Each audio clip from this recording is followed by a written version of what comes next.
سلام بچه، این داشتیم گفته یه اتچمنت کیارم وان شات بده موفق باشی. عزیزم هیچ وقت کیارم یا شات دیگه وان تپ نمیکنه، این سفیدیه که وان تپ میکنه. حالا بگذاریم، من بعد از یه هفته چون بارگی تونستم یه اتچمنت خوب باز شما بچینم. بریم که عشق کنیم. آقا اتچمنت چیدم، صفا سیتی، عشق، معرفت، صفا. این یه وان تپ، اینا مثلا وان تپا رو صفا کن.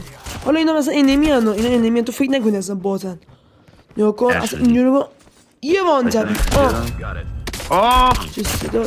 چه صدا تو برو نوازنده شو. بچه یه هول بدید چنل به عشق این اتچمنت که بریم یکا کجا کاری به کاری کسی نریم. این یارای ما یه موقعیت کیلوزی برامون جور کنه، چی کنیم دیگه؟ جان زر اینجا این کیه؟ جان چه عقب بندی داری جان. یه تیر دو تیر از این فاصله داره دو تیر میره. خدا که لایک و ساب کن که همچین اتچمنتی برات چیدم. آخر ویدیو هم هست. خداحافظ.